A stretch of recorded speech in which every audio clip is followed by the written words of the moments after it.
Module 1. Colonies in North America. Native Americans in North America. Native American groups in North America were diverse in terms of culture, language, and traditions. The continent was home to hundreds of distinct Native American tribes, each with their own unique customs, beliefs, and lifestyles. Some of the largest and most well-known tribes include the Navajo, Cherokee, Sioux, Apache, and Iroquois. These groups varied greatly in their social structures, economic systems, and political organizations. For example, the Iroquois, who lived in the northeastern United States, were a confederacy of 6 tribes that worked together to form a powerful political and military force. In contrast, the Apache, who lived in the Southwest, were nomadic hunters and gatherers who relied on raiding neighboring tribes for resources. The Navajo, also from the Southwest, were skilled farmers and weavers who lived in permanent settlements and traded with neighboring tribes. Despite their differences, many Native American groups shared a deep respect for nature and the environment. They often had complex spiritual beliefs and ceremonies that were tied to the natural world, and they placed a high value on community and cooperation. The interactions between West Africans and Native Americans during the 15th through 17th centuries were complex and varied. The arrival of Europeans in the Americas led to the forced migration of millions of Africans to the New World as slaves, and this had a profound impact on the interactions between these two groups. In some cases, West African slaves and Native Americans formed alliances against European colonizers. For example, during the 1600s, the Wampanoag tribe in New England established a relationship with escaped slaves from the Portuguese colony of Angola. The Wampanoag provided the Angolans with refuge and protection, and in return, the Angolans shared their knowledge of agriculture and helped the Wampanoag expand their territory. However, in other cases, the interactions between West Africans and Native Americans were marked by violence and conflict. European colonizers often used a divide-and-conquer strategy, pitting different groups against each other in order to maintain control over the region. This strategy sometimes led to tensions between West Africans and Native Americans, who were forced to compete for resources and land. England's relationship with the New World. England did not participate in the early competition for the New World for a variety of reasons. In the 15th and 16th centuries, when Spain and Portugal were establishing colonies and exploring new territories, England was focused on domestic issues, including the Wars of the Roses, which lasted from 1455 to 1487. Additionally, England was preoccupied with its ongoing conflict with France and Scotland, which left little resources and attention for overseas exploration. Another reason why England did not participate in the early competition for the New World was due to the country's geographical location. Unlike Spain and Portugal, which had easy access to the Atlantic Ocean, England's coastline faced the North Sea and the English Channel, making it more difficult to reach the Americas. Additionally, England's maritime technology was not as advanced as that of Spain and Portugal, which had developed new ship designs and navigational tools that allowed them to sail long distances across the ocean. It was not until the reign of Queen Elizabeth I in the late 16th century that England began to explore the possibility of establishing colonies in the New World.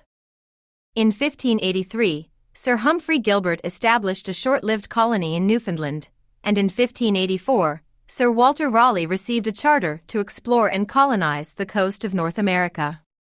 However, these early attempts were unsuccessful due to a lack of resources, conflicts with Native American tribes, and harsh living conditions. England did have many colonies all over. For example, in 1627 the English settled in Barbados, where they used slave labor to make money producing sugar. It was not until the early 17th century, with the establishment of the Jamestown Colony in Virginia in 1607 and the Plymouth Colony in Massachusetts in 1620, that England began to establish a significant presence in the New World. These colonies were established primarily for economic reasons, including the desire to establish trade networks and extract valuable resources such as tobacco and timber. Many colonies were having a lot of new arrivals of people who were coming to live in the colonies. For example, many young single men moved to Virginia in the early 17th century.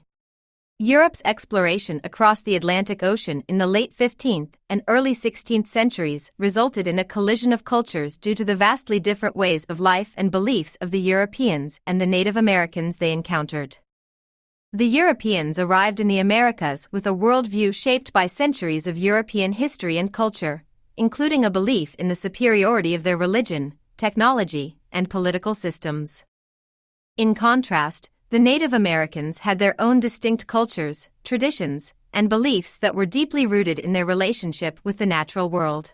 The arrival of the Europeans in the Americas led to conflicts over land, resources, and power.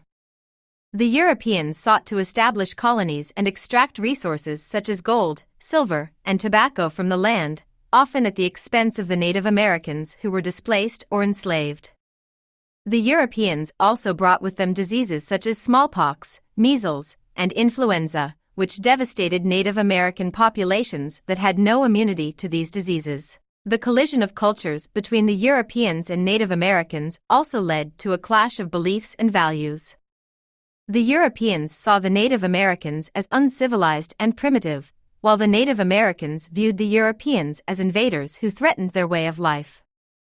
Despite efforts at diplomacy and trade, conflicts between the two groups often escalated into violence and warfare. The Chesapeake Colonies. The Chesapeake Colonies, consisting of Virginia and Maryland, struggled to prosper in their early years due to a variety of factors. One major issue was the high mortality rate among the early settlers, particularly due to diseases such as malaria and dysentery, as well as the harsh living conditions of the region. The life expectancy for a Chesapeake male was much lower than that of a man living in New England. The settlers were largely unprepared for the challenges of establishing a colony in a new and unfamiliar environment. Another factor that hindered the prosperity of the Chesapeake colonies was their reliance on tobacco as a primary cash crop. This led to overproduction and a subsequent decline in tobacco prices, which had a significant impact on the economy of the region. The colonies also faced challenges with labor shortages, as the initial workforce of indentured servants was insufficient to meet the demand for labor in the tobacco fields. The subsequent reliance on enslaved Africans created social tensions and conflicts over issues such as labor rights and property ownership. The Chesapeake colonies also faced challenges in terms of governance and social stability.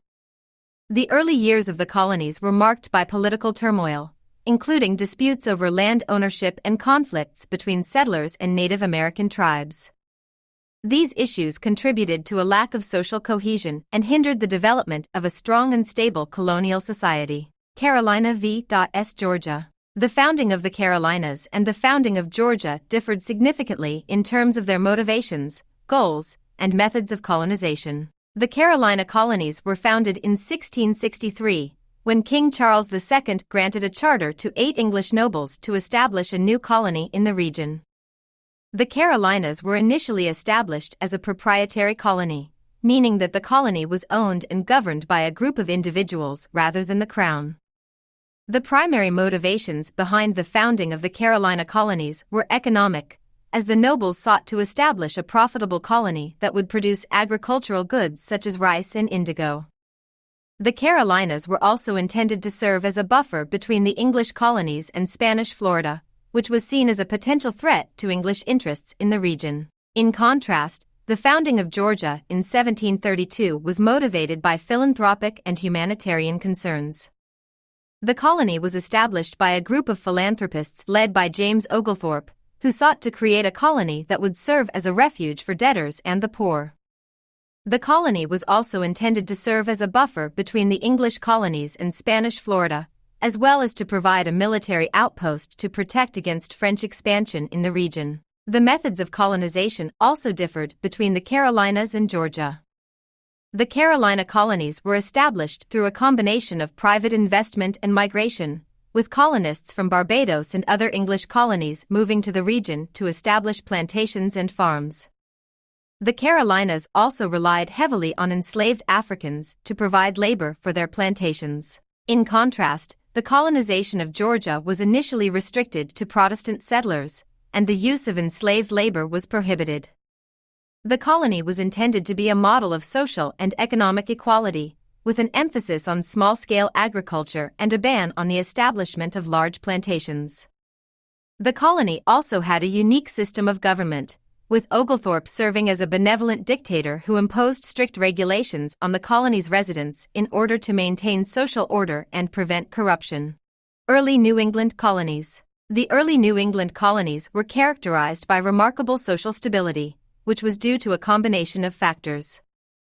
Some of these factors include religious unity. The colonies were established by Puritans, which was a religious group that emerged in England in the 16th century.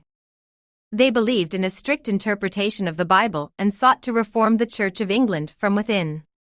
In the 17th century, a group of Puritans known as the Pilgrims, people who left Holland and believed that the Anglican Church retained too many traces of Catholicism, established a colony in Plymouth, Massachusetts, and later, other Puritans settled in the Massachusetts Bay Colony. Because they shared a common religious ideology, they also shared a strong sense of community. This religious unity provided a sense of purpose and identity that helped to promote social cohesion and stability. Strong local governance. The New England colonies had a strong tradition of town meetings and self-government. This allowed for the development of local institutions and leaders that were able to resolve disputes and maintain order within the communities. Family structure. The New England colonies were characterized by strong family structures, with a focus on education and literacy. This helped to create a culture of stability and order, as families were able to transmit values and norms from one generation to the next. Homogeneity. The early New England colonies were relatively homogeneous in terms of ethnicity and culture. This allowed for a sense of common identity and shared values that helped to promote social stability. Economic opportunities. The New England colonies were able to develop a thriving economy based on trade, fishing, and agriculture. This provided economic opportunities for the population and helped to reduce social tensions and conflict. Puritans in the colonies. The social and political values of the Puritans were shaped by their religious beliefs and their desire to create a society that reflected their ideals. The Puritans believed in the concept of predestination, which held that God had predetermined the fate of each individual. They also believed in the importance of hard work, frugality, and self-discipline, which they believed were essential to living a godly life. In terms of political values, the Puritans believed in a form of government that was based on the consent of the governed. They established a system of representative government in the Massachusetts Bay Colony, with an elected governor and assembly. However, this system was limited to Puritan men who were members of the church, and non-Puritans and women had little said in the political process. The Puritans also placed a high value on education and literacy, establishing schools and colleges to promote the study of the Bible and the development of intellectual and moral virtues. They believed that education was essential for the formation of a godly society and that it was the responsibility of parents to educate their children in the ways of the Lord. England discouraged free and open trade in colonial America for a variety of reasons. One major reason was the desire to maintain control over the colonies and ensure that they were profitable for the British Empire. England sought to regulate the colonial economy through a system of mercantilism, which required colonies to trade only with England and to provide raw materials and markets for British goods. British manufacturers were able to produce certain goods more efficiently and more cheaply than the colonists, which is why the British exports to America rapidly grew throughout 1740 to 1770. This allowed England to maintain a favorable balance of trade and to extract wealth from the colonies. Another reason why England discouraged free and open trade in colonial America was to prevent competition with English merchants and manufacturers. England sought to protect its own economy by preventing the colonies from developing industries that would compete with British businesses. This led to the imposition of various trade restrictions and tariffs that made it difficult for colonial merchants to trade with other countries or to engage in free trade.